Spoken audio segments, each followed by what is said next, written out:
Est-ce qu'il y a une personne qui aime Jésus ici? Amen. Alléluia. Déjà béni. Seigneur, merci pour ce temps, ce moment. Bénissons ton nom de gloire. Seigneur, révèle-nous ta parole, enseigne-nous, instruis-nous, corrige-nous, convainc-nous. Il ne me laisse pas me reposer. Et je bénis Dieu parce qu'il y a vraiment une soif de la parole. Il nous reste encore ce soir et puis demain.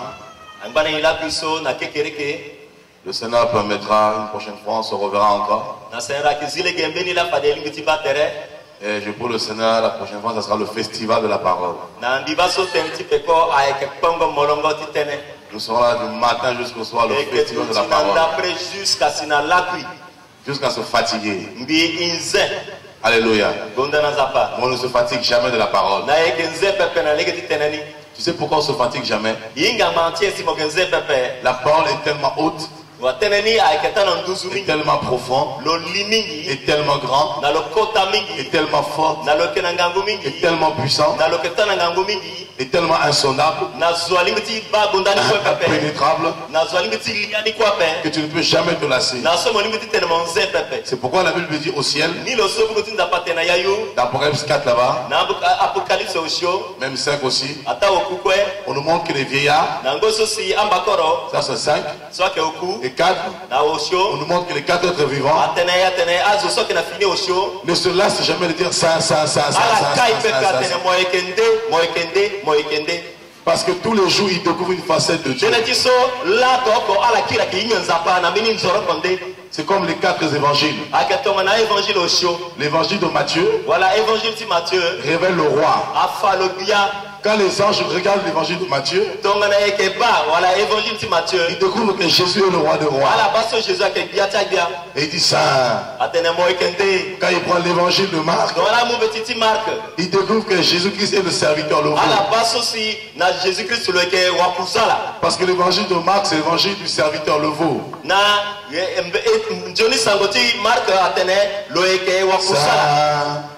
Il dit ça. Quand tu regardes Luc, il découvre que c'est le fils de l'homme. Mais finalement, il ressemble à un homme, ce Dieu. Il dit, tu me dépasses ça. Il regarde l'évangile de Jean. Il est Dieu, l'aigle. Et ils disent ça. Parce qu'il ne se fatigue pas de découvrir Dieu. Lundi, tu découvres une facette. Mardi, une autre facette. Mercredi, une autre facette. Jeudi, une autre facette. Donc tu ne te lasses pas. Amen. C'est ça qui est merveilleux avec le Seigneur. C'est pourquoi pendant l'éternité, nous ne cesserons de l'adorer.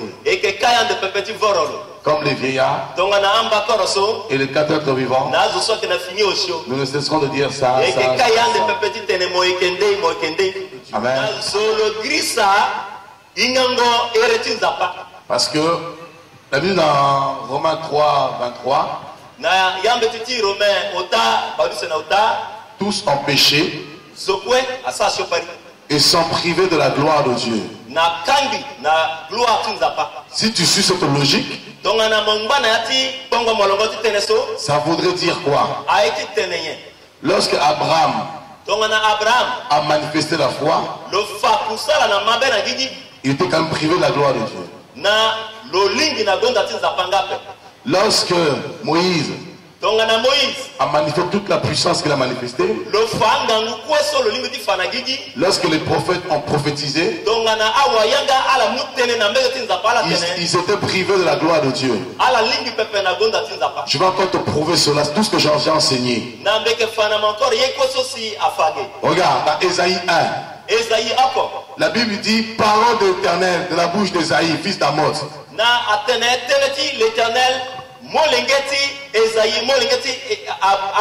Ésaïe 1, Ésaïe prophétise. Ésaïe 2, Ésaïe prophétise.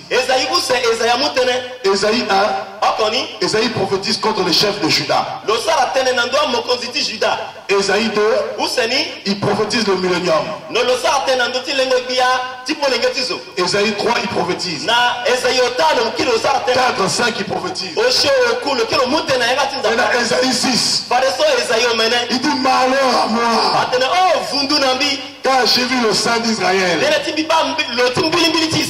Je suis un peuple aux lèvres impures. Maintenant je te pose une question. Quand il a prophétisé dans Ésaïe 1, il n'a pas vu Dieu? Il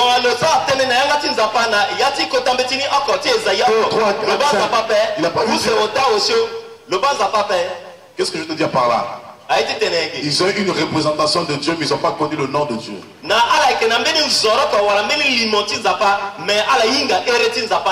Je vais te prouver encore quelque chose.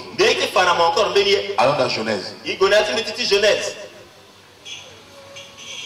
On est là pour apprendre, non?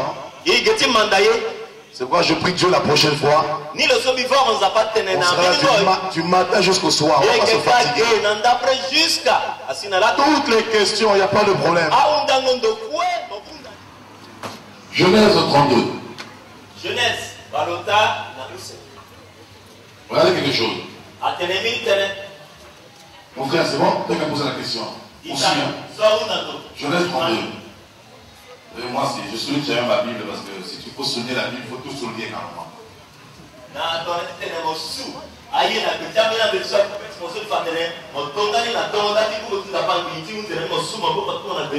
Genèse 32. Verset 25.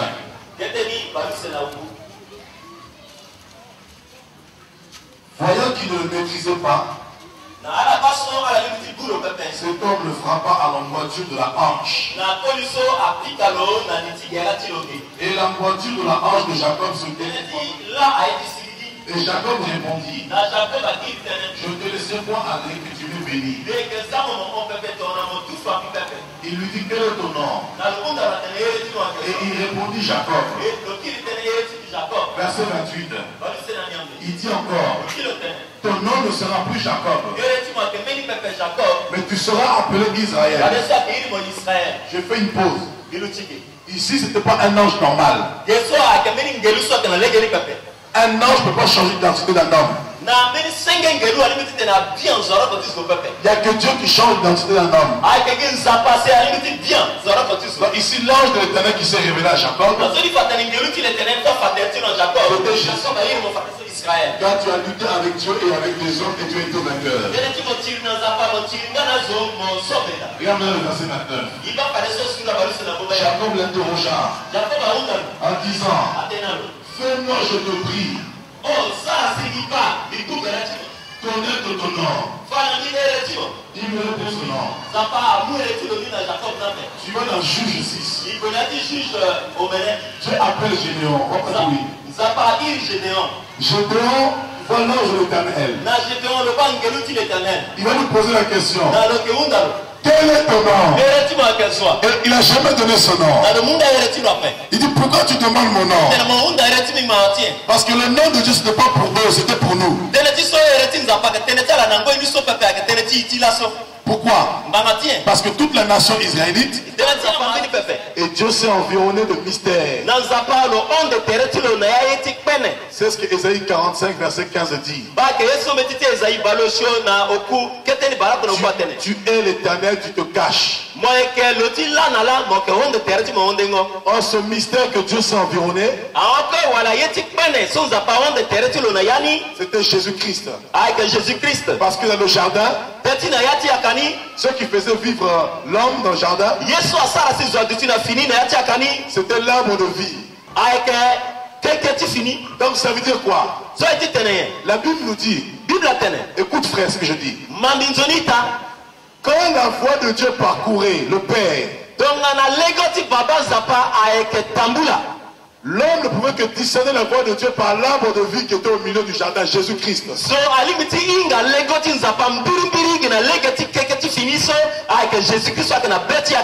Donc tant que l'homme est connecté à l'arbre de vie, il saisit le Père. C'est ce mystère que Jésus est venu révéler. C'est pourquoi dans Jean 14 il dit celui qui m'a vu a vu le Père. Alors ce mystère, Dieu maintenant va l'actualiser par la loi. Hébreux 9 verset 1 nous dit ils étaient avec des ordonnances charnelles jusqu'à une époque de réformation. Alors Jésus est venu pour ramener l'homme à l'étape initiale dans le jardin d'Éden. Pour que l'homme puisse connaître à nouveau le nom de Dieu, le nom qu'il avait perdu. Et Dieu va donner la loi dans ses ordonnances charnelles. Il était question du tabernacle. Et la Bible dit dans le tabernacle, il y avait trois parties.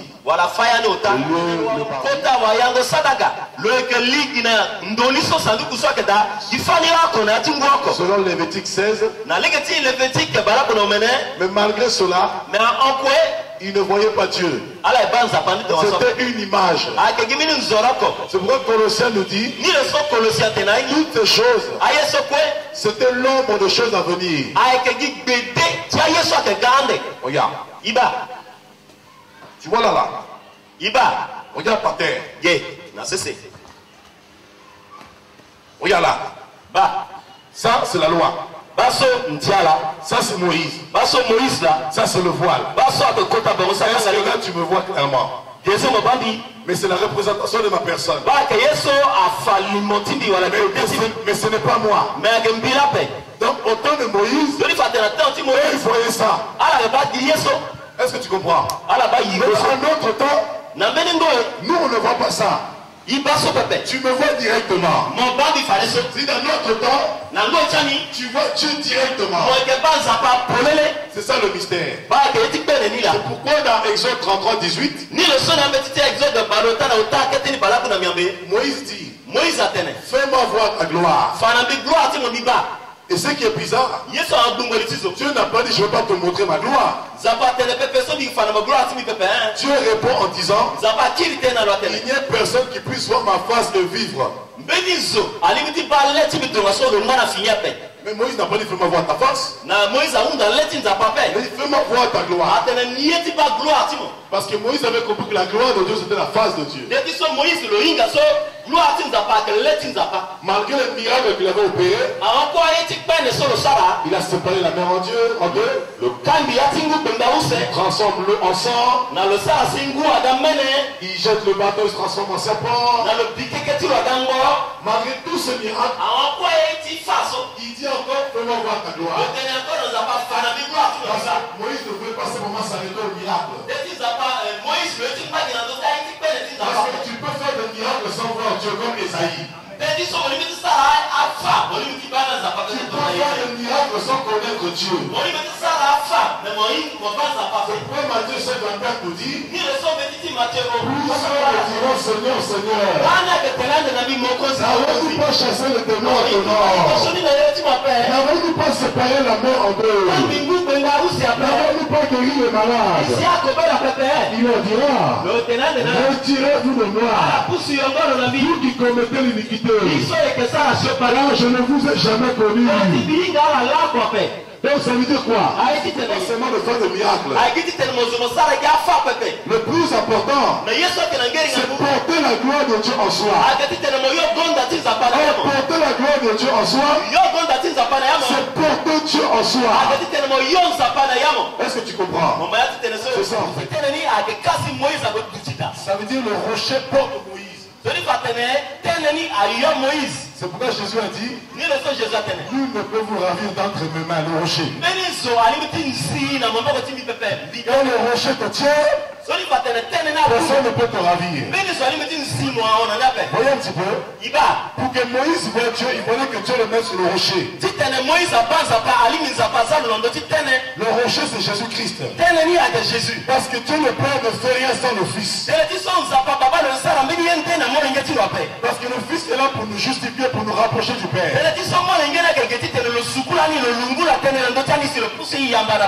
Et une fois qu'il le met sur le rocher, Dieu passe devant lui.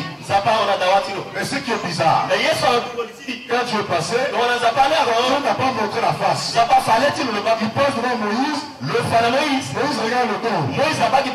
Le dos c'est le voile. Le dos c'est le mystère. Le dos c'est la séparation avec Dieu. Mais Dieu dit à Moïse quand même. Ne t'inquiète pas Moïse. Dans, comment ça s'appelle, Deutéronome 18. Verset 15 à 17. Moïse. Dans la suite de temps, l'Éternel Dieu,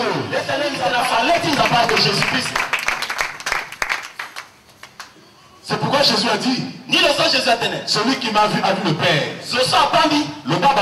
Dans les églises, on enseigne plus Moïse. Voilà pourquoi les chrétiens ne grandissent pas. Voilà pourquoi les chrétiens n'évoluent pas.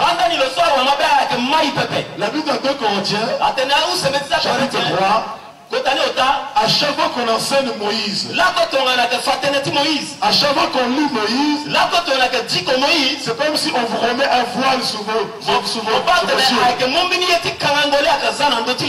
Oh, Moïse c'est le dos, on veut plus de Moïse. Moïse c'est fini. C'est depuis le temps de Moïse. C'est le temps de Jésus. C'est le temps de la révélation. C'est le temps de la connaissance. C'est le temps de la connectivité. Parce que Jésus te connecte au Père. Moïse te retient devant le voile. C'est pourquoi Hébreux 4 au 16 dit, chose qui était impossible au temps de Moïse. Il y a autant de Moïse. Que Aaron rentre dans le lieu très saint. Est-ce qu'il y avait l'assurance? Il avait peur. Voilà combien il colle dans son pied. Quand il rentrait, il tremblait. Il rentrait, il tremblait. Ça se trouve qu'il est resté là-bas. Il avait mourir. Dans Romains chapitre 8, verset 1. Jésus-Christ. Il n'y a plus de condamnation. Je peux m'approcher avec la mort ne me touchera pas. Bon, je m'arrête là. La question c'est bon.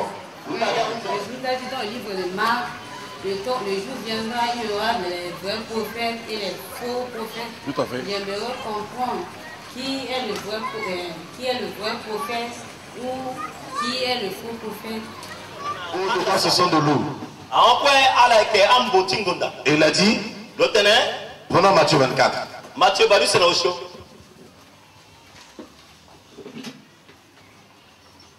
J'espère que vous allez m'aimer. Hein? Si vous posez des questions, je suis obligé de répondre. Je ne peux pas mentir. Mais j'espère que vous allez encore m'aimer.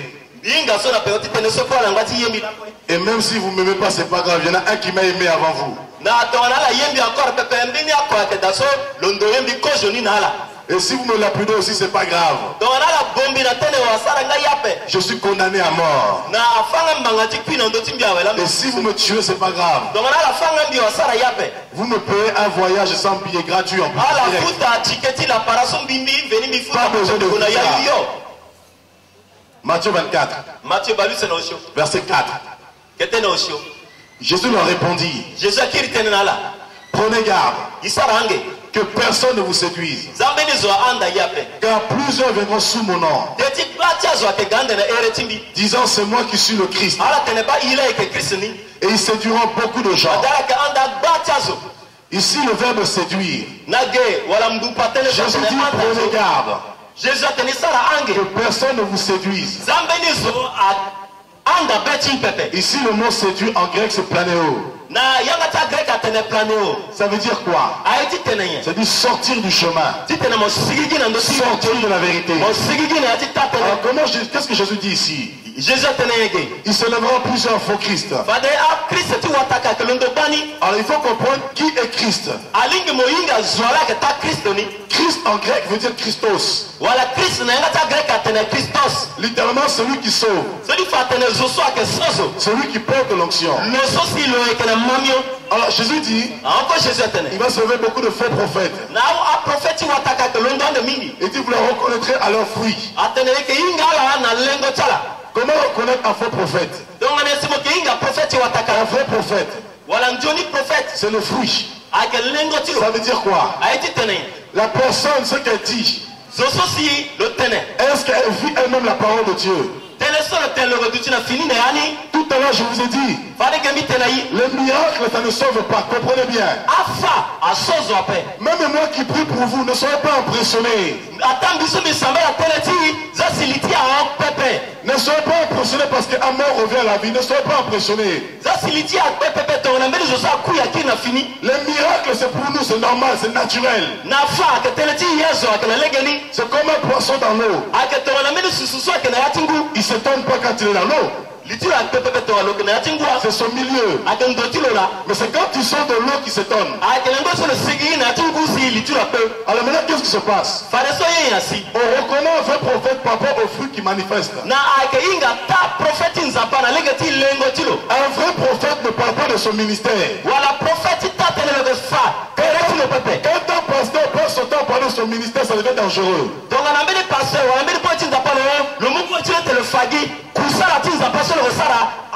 Moi mon ministère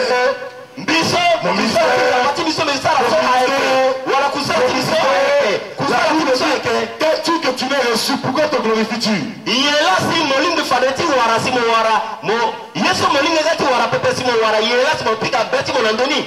Comment reconnaître un vrai prophète? Lorsqu'il prêche la vérité d'abord, lorsqu'il révèle Jésus-Christ, un vrai prophète, c'est lui qui va plus parler de Jésus que de lui-même. Un vrai prophète, il amène le jugement de Dieu. Le prophète Samuel, quand il arrive quelque part, les anciens ils courent, ils tremblent. Homme de Dieu, est-ce que tu es venu annoncer quelque chose de bon? Un prophète amène le règne de Dieu. Un prophète amène l'ordre de Dieu. Un prophète ne change pas quand on nettoie ses chaussures. Un prophète ne change pas quand on femme. Un prophète ne cherche pas qu'on le sait. Un prophète ne pas dominer sur les frères. Un prophète ne fait pas des chrétiens ses esclaves.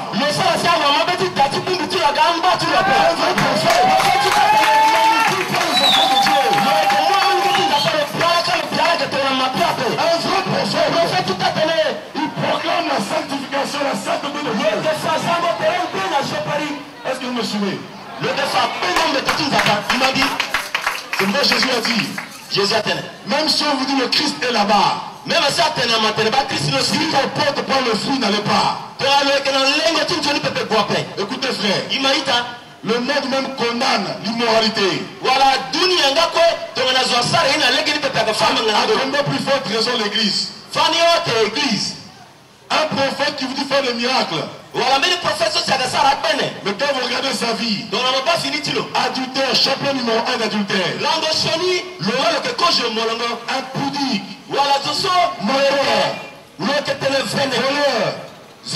n'allez pas après cela. C'est un esprit de divination.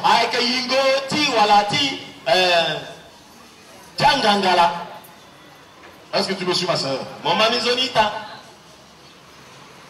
Ok, une dernière question. Je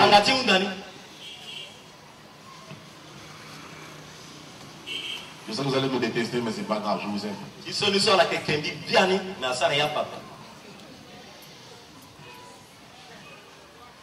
Une dernière question. Verset 46 à 53. Ils arrivaient à Jéricho. Et lorsque Jésus en sortit avec ses disciples, et une assez grande foule, le fils de Timée, Bartimée, mendiant aveugle, était assis au bord du chemin. Il entendit que c'était Jésus de Nazareth. Et il se mit à crier. Fils de David, de Jésus. Aie pitié de moi. Plusieurs le reprenaient pour le faire taire. Mais il criait beaucoup plus fort. Fils de David, aie pitié de moi. Jésus s'arrêta et dit, appelez-le. Ils appelèrent l'aveugle en lui disant, prends courage, lève-toi, il t'appelle. L'aveugle jeta son manteau, se levant d'un bord, vint vers Jésus. Jésus prenait la parole, lui dit, que veux-tu que je te fasse? Dis à ton voisin, Jésus est trop bizarre, hein? Un aveugle t'appelle et tu me dis, que veux-tu que je te fasse? Dis à ton voisin, il est trop compliqué cet homme. Rabouni lui répondit l'aveugle, que je recouvre la vue. Et Jésus lui dit, va, ta foi t'a sauvé. Aussitôt, il recouvra la vue et suivit Jésus dans le chemin. Écoutez, frères et sœurs, c'est une histoire qui est merveilleuse. La Bible nous dit, Jésus arrive à Jéricho. Nous avons 30 minutes. Et dans ces 30 minutes, tu vas sortir avec quelque chose. Dans ces 30 minutes, tu vas avoir la vision. Dans ces 30 minutes qui restent, tu vas grandir autrement. La Bible dit que Jésus arrive à Jéricho. Il croise le fils de Timée. Or, le fils de Timée s'appelle Bartimée. Or, Timée, la Bible nous dit, était le père de Bartimée. On dit que Bartimée était aveugle. Et Bartimée était au bord du chemin. Il voit Jésus passer. Il dit, fils de David, aie pitié de moi. Écoute frère, je veux que tu comprennes quelque chose. Ici on nous dit Jésus traverse. Une grande foule était autour de lui. Et Bartimée était au bord du chemin. C'est quoi littéralement? Jésus était dans le chemin. Parce que c'est Jésus qui est le chemin. Jésus était dans le chemin. Au lieu que Bartimée soit dans le chemin, Bartimée était à côté du chemin. Pourquoi il était à côté du chemin? Parce que la Bible dit que Bartimée était aveugle. Mais ce qui est bizarre, on dit Bartimée était le fils de Timée. Là, je vais te dire une chose. Si on précise son origine, sa généalogie, ce n'est pas en vain. C'est pour dire, cet homme vient de quelque part. Cet homme a une origine. On dit que son père s'appelle Timée. Or, Timée en grec, Timaeus. Ça veut dire quoi? Homme de valeur. Homme hautement élevé. Homme de dignité. Donc ça veut dire quoi? Le père de Bartimée est un grand dignitaire. Le père de Bartimée est un homme influent. Le père de Bartimée est certainement un grand député. Le père de Bartimée est un homme riche. Parce que Timée veut dire la richesse, l'honoré, estimé. Parce qu'il est Timaeus en grec. Donc ça veut dire quoi? Bartimée vient d'une famille honorable. Bartimée vient d'une famille pleine de richesse. Je veux te dire une chose. Dieu s'en fout de ton origine. D'où tu viens.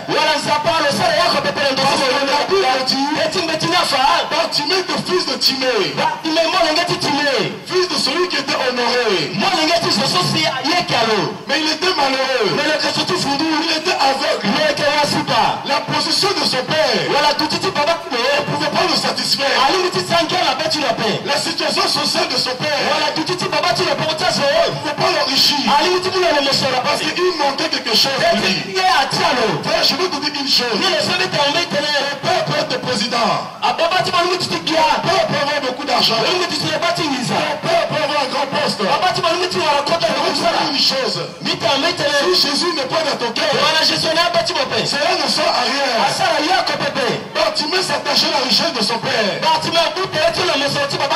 Mais ça ne suffisait pas pour le combler.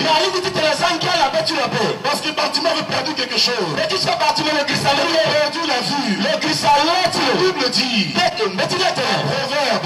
Proverbe, chapitre 10, au verset 22, la bénédiction qui enrichit, c'est la bénédiction de l'Éternel. Il avait su le cœur chagrin. Bartimée avait la bénédiction de son père. La richesse de son père. Mais il était malheureux. C'est la pauvreté. Littéralement. Désabusé. Et Bartimée n'avait pas la vue. Dans Matthieu 6, 22, il dit l'œil est la lampe du corps. Si la lampe est en bon état, tout le corps sera en bon état. L'œil c'est la vision. Je vais te dire une chose aujourd'hui. Il y a vision et vision. La vision de ton père va t'aveugler. La vision communautaire va t'aveugler. Mais la vision qui vient de Dieu c'est autre chose. Tu m'as perdu la vision. Du coup je fais une parenthèse. Il y avait un homme qui s'appelait Abraham. La Bible dit dans Acte 7. Lorsque Étienne sera devant le Sanhédrin pour se faire lapider, il va raconter l'histoire d'Israël. Il dit notre père, le Dieu de notre père Abraham, il s'est révélé à lui en Mésopotamie, avant qu'il s'établisse à Charan. En ce passage-là, dans toutes les écritures, ça n'existe pas. Avec la vision, c'est son père qui va le sortir en Mésopotamie.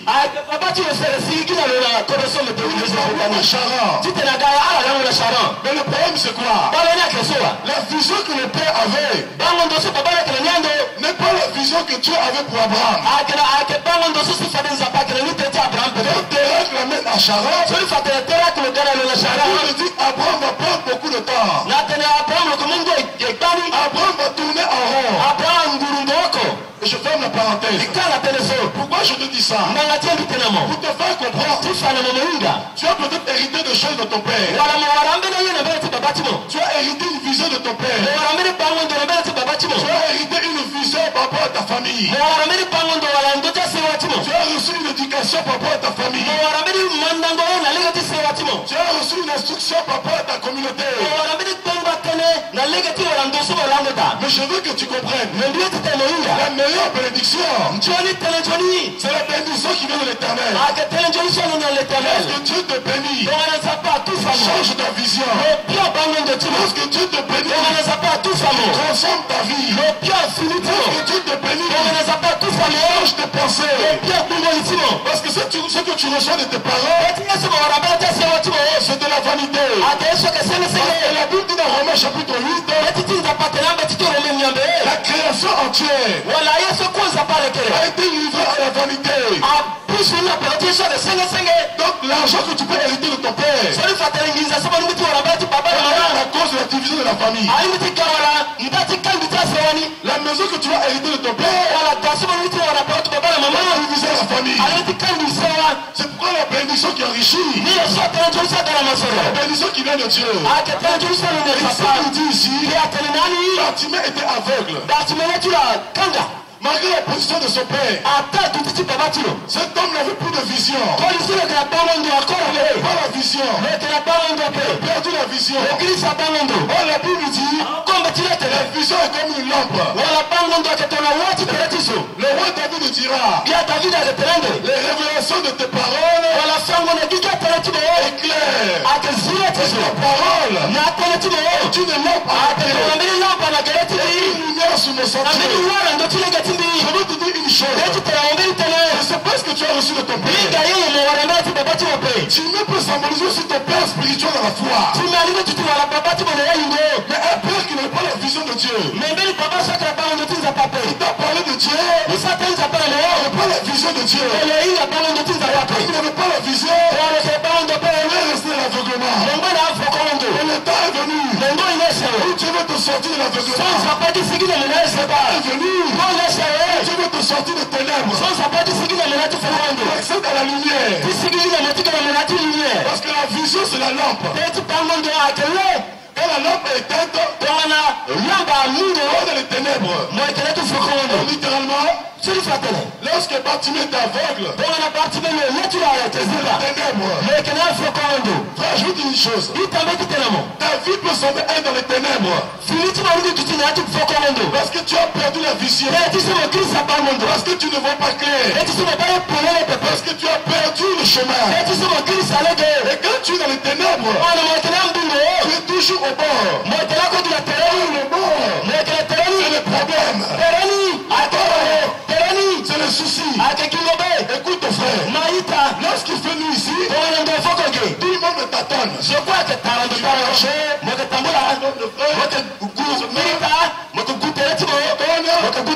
Si je mets la lumière, je passe normal. Sans le toucher. Parce que je vois clair. Ça veut dire quoi? Quand tu es aveugle, tu es dans les ténèbres. Oh, les ténèbres, c'est le souci. Oh, les ténèbres, c'est les épreuves. Et la Bible que Bartimée s'est retrouvé au bord. Les ténèbres te maintenant toujours au bord. Il y avait le nombre de chrétiens qui tournent en rond. Parce qu'ils sont aveugles comme Bartimée. Parce qu'ils n'ont pas la vision. Ils n'ont pas la lampe. Voilà pourquoi, avant de faire quoi que ce soit, on paye le pasteur. Voilà pourquoi, dès qu'il y a une mouche dans ta maison, téléphone pasteur. Parce que tu n'as pas encore la vision. Quand tu as la vision, tu comprendras. Toi aussi tu peux l'invoquer. Toi aussi tu peux le prier. Toi aussi tu peux l'adorer. Tu as la vision. Et un témoin te dérange. Pas le pasteur. Parce que tu as la révélation. La Bible dit dans Proverbe 29 au verset 18, sans la révélation, sans frère, la révélation c'est la lampe. La révélation c'est la lumière. La révélation c'est la vision. Tu n'as plus à avoir peur. Tu sauras qui tu es. Même si les sorciers te combattent, tu sauras que celui qui est en toi est plus grand. Plus trembler. Devant les problèmes, tu prendras l'autorité. Tu n'appelleras plus l'apôtre.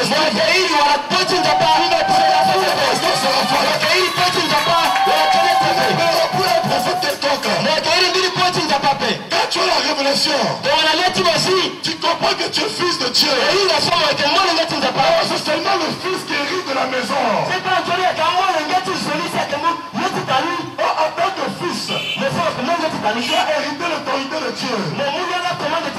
Jésus a dit, je vous ai donné le pouvoir. Je vous ai donné le pouvoir.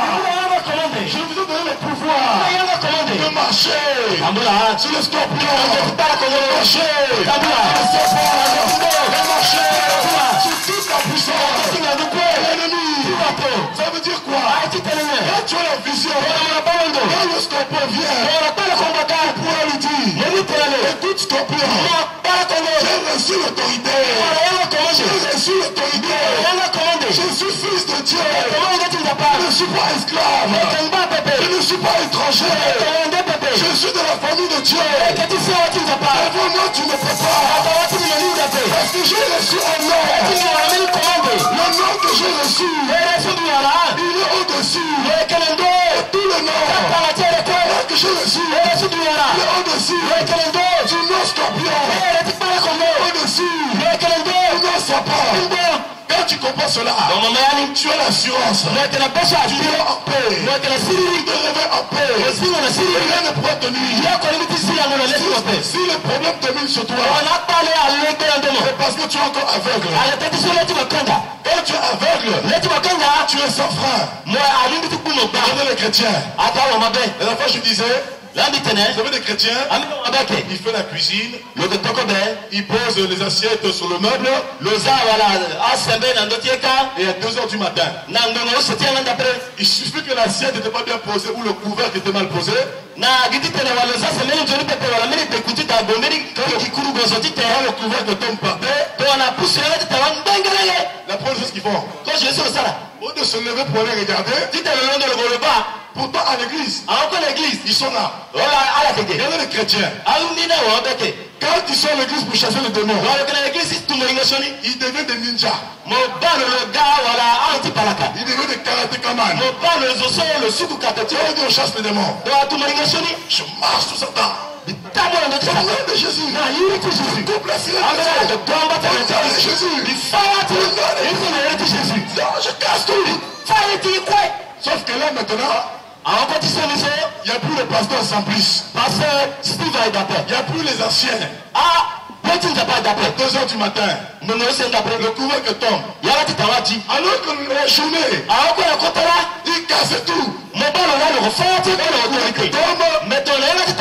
rentre sous la couverture. Ça se trouve, c'est oncle Paul qui est venu. C'est oncle Paul qui est rentré à la maison. Ce n'est pas l'oncle Paul. C'est le couvercle. C'est la fourchette. Quelqu'un m'attend ici.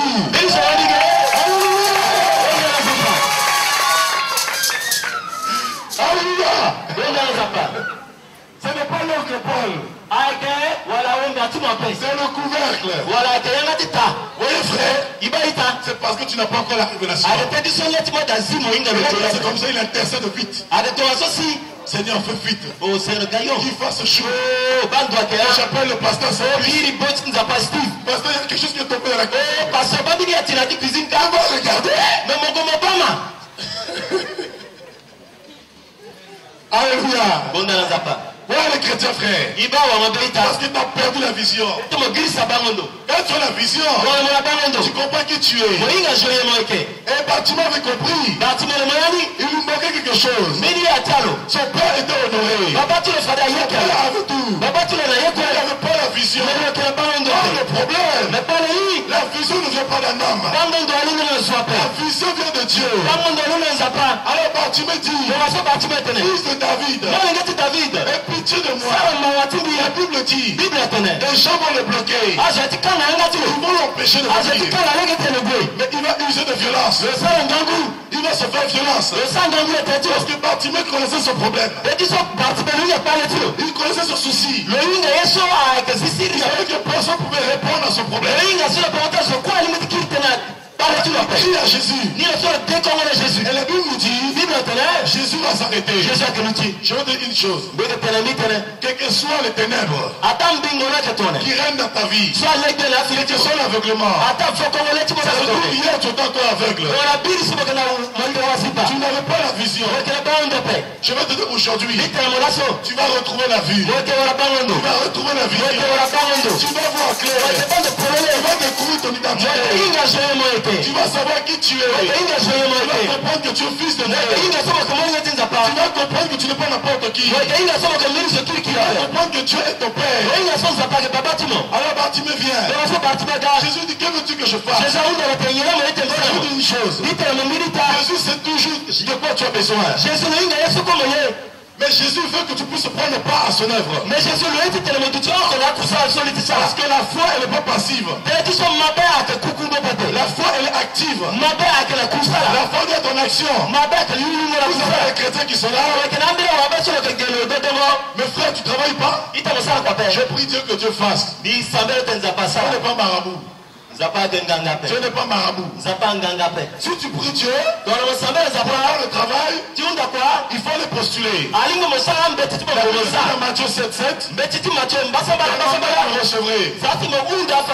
Si tu ne demandes pas, tu n'auras rien. Cherchez, vous trouverez. Si tu ne cherches pas, tu n'auras rien. Tu peux jeûner. Tu peux jeûner 40 jours. Parce que la foi, c'est pas l'assistanat. Beaucoup de chrétiens sont pauvres. Beaucoup de chrétiens sont aveugles. Parce qu'ils croient qu'il suffit de passer tous les jours à prier pour que les choses changent. La foi, c'est pas la passivité. La foi, c'est pas l'assistanat. La foi, il faut la mettre en action. La foi, elle est active. Tu pries Dieu, alors tu poses des actes. C'est pourquoi la Bible dit dans Ecclésiaste 11, verset 1, jette ton pain à la surface des eaux. Avec le temps, tu vas le retrouver. Ça veut dire quoi? Manifeste les actes de foi.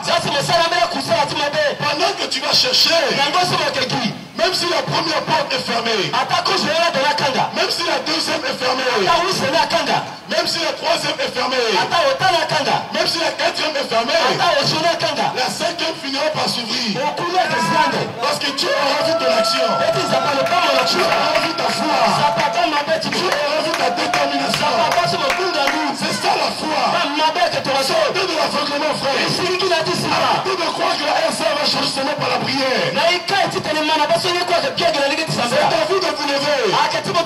Commencez à aller à l'école. Commencez à faire de la politique. Commencez à créer des entreprises. Ça ne changera pas pour quelqu'un d'autre. Il faut que Dieu ait établi dans le pays. C'est à vous de changer le pays. C'est à vous de changer les mentalités. C'est à vous d'apporter la vision. N'attendez pas que le secours vienne ailleurs. C'est à vous de vous lever pour la nation. Vous devez commencer à créer des choses. Vous devez commencer à entreprendre. Vous êtes des visionnaires. Tu n'as pas la vision. Tu deviens comme un aveugle. Pourquoi beaucoup de chrétiens tournent en rond? Ils n'ont pas de vision. Tu as la vision. Tu ne restes pas assis. La vision te pousse à ton action. La vision te pousse à bouger. La vision te pousse à ton mouvement. Sortez de l'assistanat, frère. Sortez de la passivité. Écoutez, frère. Bartimée est aveugle. Il pouvait se contenter de l'aveuglement. Si vous ne voyez pas la gloire de Dieu, c'est parce que vous vous plaisez dans votre aveuglement. Tu dois refuser cela. Dis à ton voisin, je refuse. Oh frère, dis, je refuse. Je refuse. Alléluia. Bartimée n'a pas voulu se contenter de l'aveuglement. Il dit, je refuse. Le Fils de Dieu ne peut pas être devant moi et je reste le même. Je ne peux pas croiser Jésus. L'homme de Galilée. Il est plus beau. Ma vie ne change pas. Il dit, c'est pas possible. Si le Fils de Dieu est là, si Jésus est là, c'est aujourd'hui. Et pas demain. C'est aujourd'hui. Il faut que ma vie change. Il faut que ma situation change. Et je veux qu'à partir d'aujourd'hui, ton raisonnement change. À partir d'aujourd'hui, ta vision change. À partir d'aujourd'hui, ta mentalité change. À partir d'aujourd'hui, le racisme soit brisé. À partir d'aujourd'hui, commence à voir comme Dieu. Là, tu m'as dit non. Il faut que ma vie change. Et du fils de David, aie pitié de moi. Je lui dis, tu veux quoi? Je veux retrouver la vie. Je veux voir. Je veux avoir la vision. La vision de l'aigle. La vision du fils de Dieu. Du fils de Dieu. De l'aigle. Tu m'as dit, je veux voler plus haut. Je veux voir loin. Tu m'as dit, je veux la vision. La vision. C'est l'œil prophétique. La vision. Tu ne vois pas seulement aujourd'hui. Tu as la vision. Tu ne vois pas seulement demain. Quand tu as la vision, tu vois dans 10 ans. Tu vois dans 20 ans. Tu vois dans 100 ans. La Genèse 49.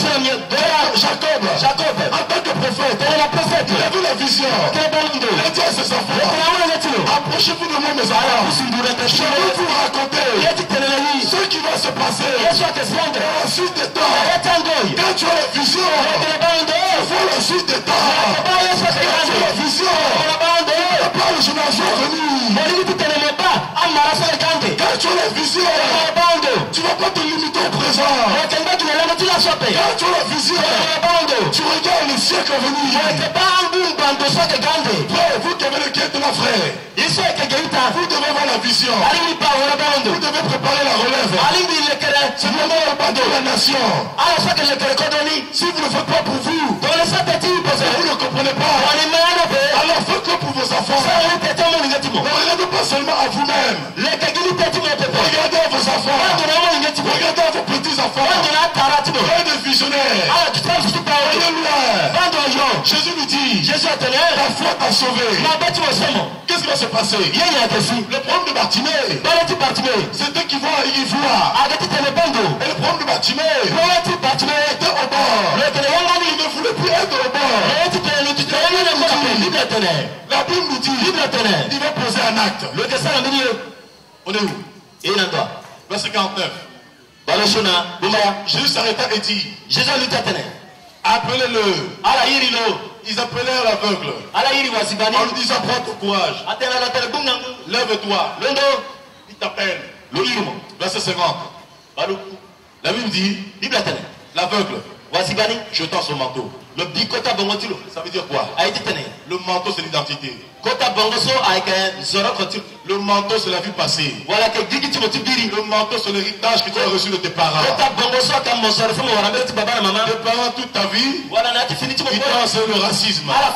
Tu ne pas aimer les blancs. Que les blancs sont riches. Qu'on voit blanc, on croit que c'est Dieu qui est sur la terre. C'est ce que tes parents t'ont inculqué. Le manteau ici, c'est l'éducation que tes parents t'ont inculqué. Le manteau ici de Bartimée, la richesse de son père. Il a compris. Tu ne peux pas suivre Jésus avec le vieux manteau. Tu ne peux pas suivre Jésus avec l'ancienne éducation. Tu ne peux pas suivre Jésus avec la vieille vision. Le manteau ici, ça peut symboliser les enseignements que tu as reçus. Le pasteur, le manteau ici, ça peut symboliser tout ce que tu as reçu. Tes frères, la Bible dit dans Jean chapitre 4, la femme samaritaine, elle vient devant Jésus. Elle dit à Jésus, nos pères ont adoré sur cette montagne, la montagne d'Ephraïm. Jésus va dire à la femme samaritaine, tu as adoré Dieu pendant des années par rapport à tes pères. Mais je veux te dire, tes pères ils ne sont pas adorer le vrai Dieu. Car là il fallait adorer. C'est pas là où tes pères ont adoré. Là il fallait adorer Jérusalem. Ça veut dire quoi? La femme samaritaine, elle a reçu, elle a hérité culte de ses pères. Croyant être dans la vérité. Jésus est venu pour nous montrer le chemin. Le manteau ici symbolise tout ce que tu as hérité dans le passé. Tu ne peux pas suivre Jésus avec le manteau. Parce que le manteau sera trop lourd. Le manteau va t'empêcher de suivre Jésus. Le manteau ici, c'est aussi ta vie. Le péché dans lequel tu es. La punition dans laquelle tu es. Le mensonge dans lequel tu es. Les mauvaises actions dans lesquelles tu es. Le manteau ici. Symbolise tout ce qui ne glorifie pas Dieu. Le manteau ici. Symbolise de mauvaises œuvres. Donc tu ne peux pas suivre Dieu avec le vieux manteau.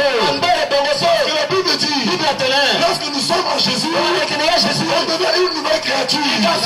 Les choses anciennes doivent être derrière. Des choses.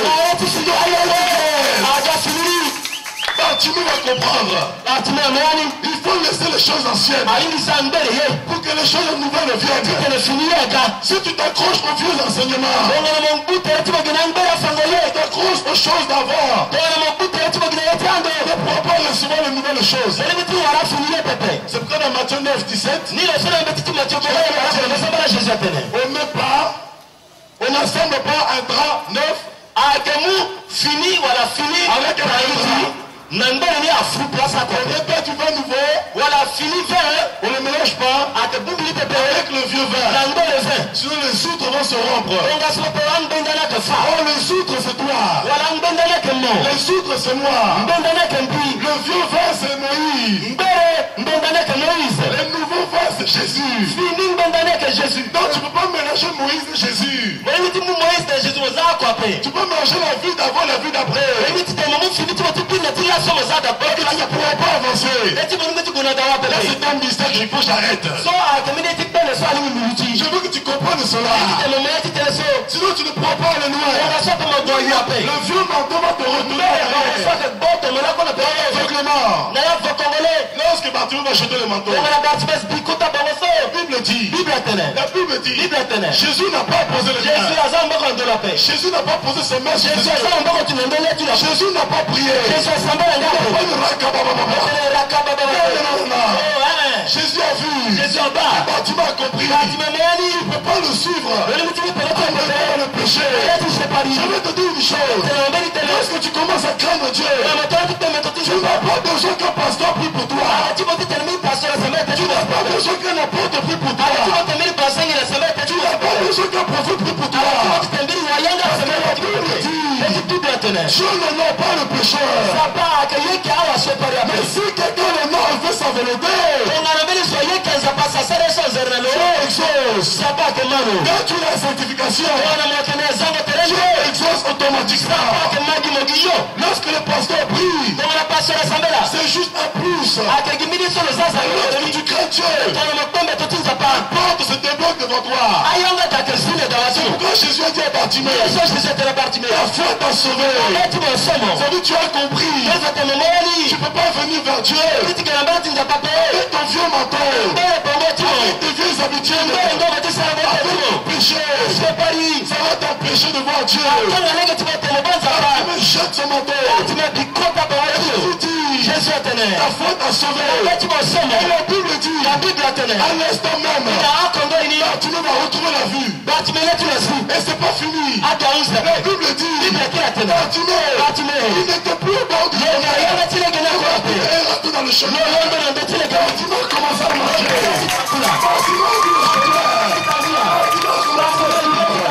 Bartimée commence à marcher. Il a retrouvé le chemin. Pourquoi frère? Parce qu'il a rencontré la vérité. La vérité l'a libéré. La vérité l'a affranchi. Il dit une chose. Parce que la vérité t'a affranchi. Tu retrouves la vision. Tu retrouves la vie. Tout ça t'amène dans le chemin. Quand tu arrives Jésus dans le chemin, tu rentres dans le tout accompli. Voici celui qui marche au milieu de cette chandelier d'or. Oh, le chandelier d'or. Église, mon frère. Tu rentres dans le chemin. Jésus prend place. Et quand Jésus prend place, quel démon qui va te déranger? Quel diable va te déranger? Quel sorcier va te déranger? Qu'ils essayent. C'est alors que le lion de Juda, il va se lever. Il va se lever.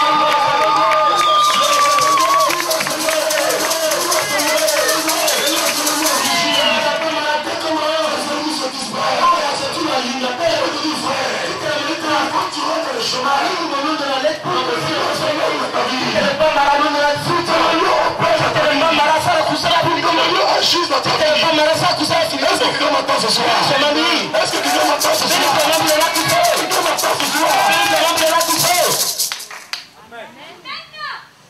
Alléluia. Oh my God. Oh Zapatini. Est-ce que tu me suis? Tu comprends? La Bible dit, Bartimée quitte le bord du chemin. Ça veut dire quoi? Ça c'était le chemin. Il était au bord. Quand tu es au bord, tu ne profites pas de la vie de Dieu. Quand tu es au bord, tu sais, beaucoup de chrétiens, ils viennent prier, ils chantent Dieu, ils viennent prier, ils sont toujours au bord. Dieu ne veut plus que tu sois au bord. Dieu ne veut plus que tu sois à côté. Dieu veut que tu sois dans l'océan. Dieu veut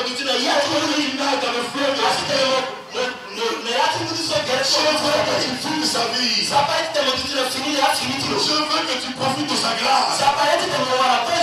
Dieu ne te veut plus au bord. Ce soir, tu vas quitter le bord. Tu vas jeter ton manteau. Tu vas jeter ton manteau. Tu vas jeter ton manteau. Tu vas quitter le bord. Pour rendre la révélation. Pour rendre la vie. Pour rendre la vie. Jésus a dit, je suis venu pour que mes brebis aient la vie. Et qu'elle ait la abondance. Dieu ne veut pas que tu te contentes de miettes. Le bon, ça te mettait les petites choses. Le bon, ça te mettait dans les miettes. Oh, Dieu veut que tu sors des miettes pour vivre l'abondance. Est-ce que tu veux vivre l'abondance? Est-ce que quelqu'un veut vivre l'abondance? Est-ce que quelqu'un veut vivre l'abondance de Dieu? Je veux que tu comprennes une chose. Quand tu es au bord, tu as toujours des soucis. Quand tu es au bord, tu arrives à l'église. Tu vois les autres frères qui sont joyeux. Quand tu te mets en colère, ça m'énerve. Pourquoi lui il est content? Et moi je suis pas content. Pourquoi lui il sourit? Lui tout lui va. Lui il réussit. Moi je ne réussis pas. Mais quand tu es au bord, quand tu sortiras du bord, tu auras la joie. Tu comprendras que la joie du Seigneur est ma force. Quoi qu'il m'arrive, je suis toujours joyeux. Quel que soit le problème, j'ai toujours la joie. Quel que soit le souci, j'ai toujours la joie. Quels que soient les combats, j'ai toujours la joie. Quelles que soient les épreuves, j'ai toujours la joie. C'est pourquoi il est écrit dans Ésaïe 43, quand même tu traverseras les eaux,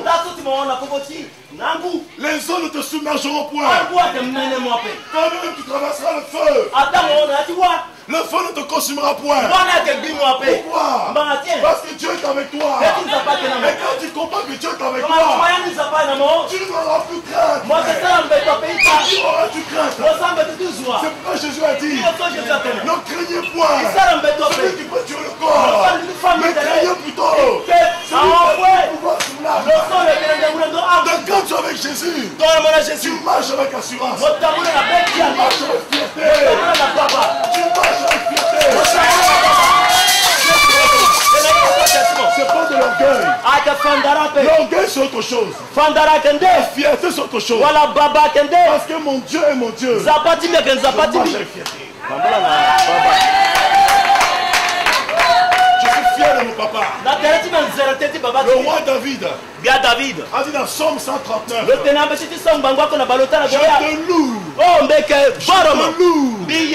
ce que tu as fait de moi, une si belle créature. Je veux te dire une chose. Même si les hommes te méprisent, tu es une belle créature. Même si ton fiancé est parti, ce n'était pas le choix de Dieu. C'était pas le choix. Donne-lui un micro. Donne-lui un micro. Même si ton fiancé est parti, même si ton mari est parti, quand tu as la vision, tu commences à prier. Ton mari à la maison, il ne veut plus t'écouter femme. Tu dis c'est pas grave. Ton mari à la maison, il mange tout le temps dehors. Il prend 2 ans bureau. Il prend 3 ans bureau. Ne divorce pas. Fléchis tes genoux. Tu vas sous son oreiller. Tu commences à intercéder.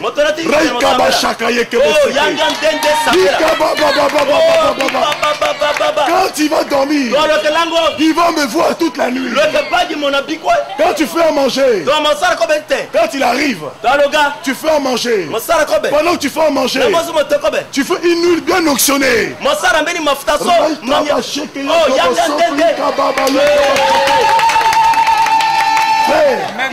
Il rentre à la maison, il s'assoit, toi tu restes calme.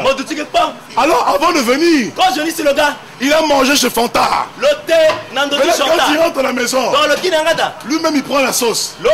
Alors qu'il ne te parlait plus. Quand tu goûtes la sauce, l'onction enlève tous ces démons. L'onction le touche, l'onction le libère.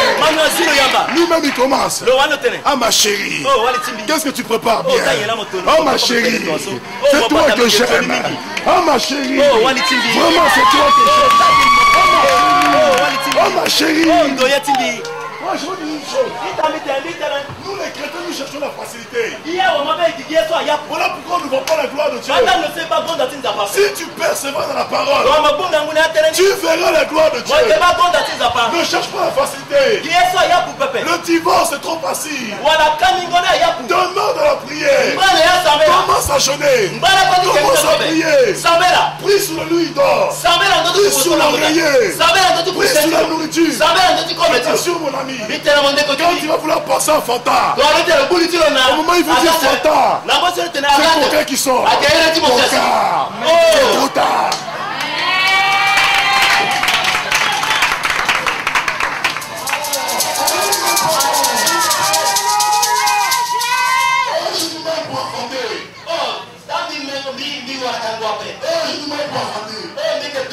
Je suis prêt.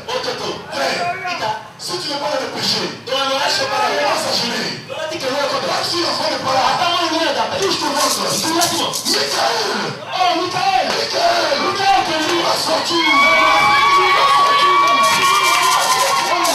tu vas sortir. La Bible dit, fils de l'âme, fils de l'âme, prophétise. Commence à parler. Michael, tu vas sortir. Michael, tu vas sortir. Michael,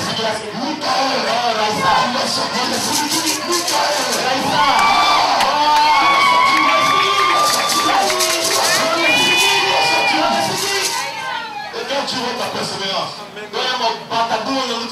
un juste réveil comme ça. Je me sens pas bien. Je me sens pas bien. Tu fais un test comme ça. Oh, voilà, mais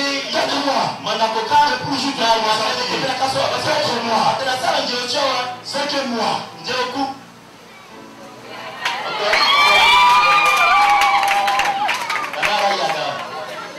La Bible dit, régis-toi stérile. Quand tu as la vision, tu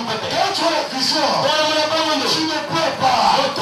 Si l'enfant n'est pas là,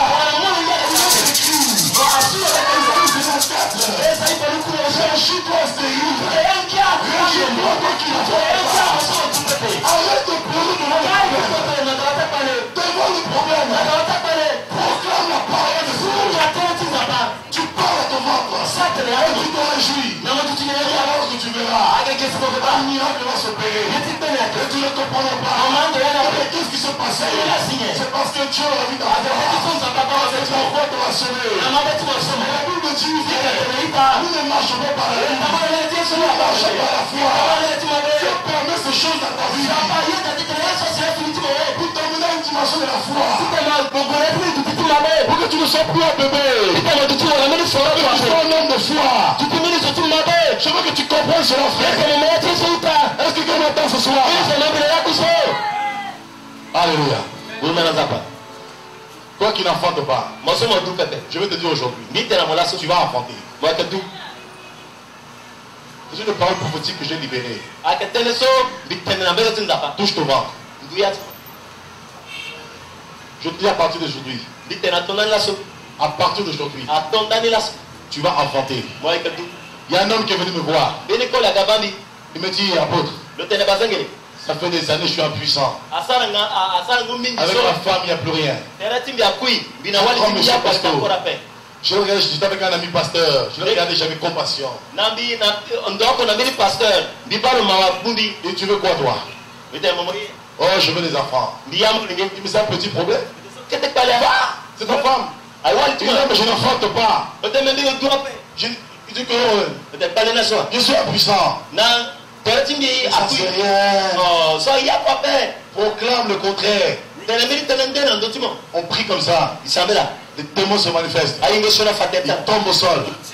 Il commence à tourner au sol. Tu le libères. Il rentre en maison soi-même, il appelle. Il se donne chez la joie.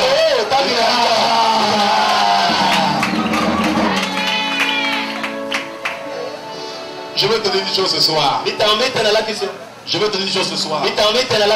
À partir d'aujourd'hui, tu vas retrouver la joie. Tu vas retrouver la santé. Tu vas retrouver la vie. Tu vas être fécond. Dieu a dit, soyez féconds. C'est un ordre. Ce n'est pas un souhait. Ce n'est pas un désir. Ce n'est pas un souhait. C'est un ordre. Je connais Dieu. Pour que tu sois fécond. Je parle à deux personnes. Ça fait un bout de temps. Je me dis c'est fini. Le restant, le mécanisme. C'est fini.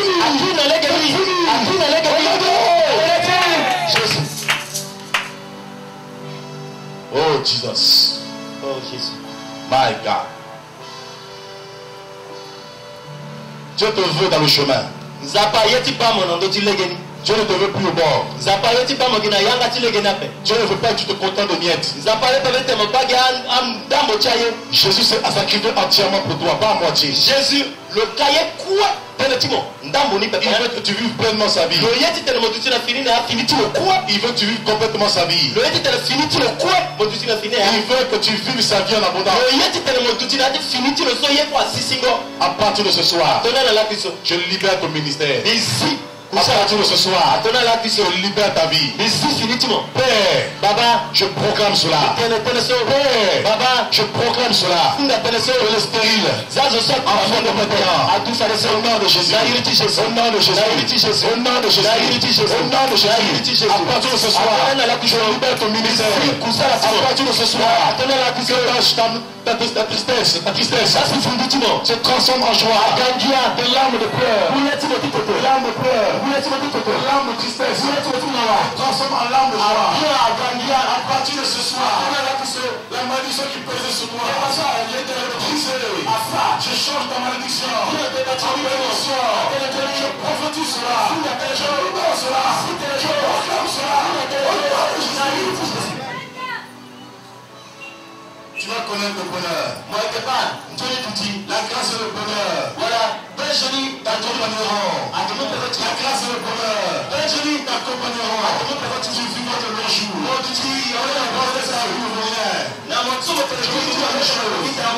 vie a de la valeur. Ta vie a un sens. Ta vie n'a pas de sens. Tu ne pas là ce soir. Tu seras ce soir.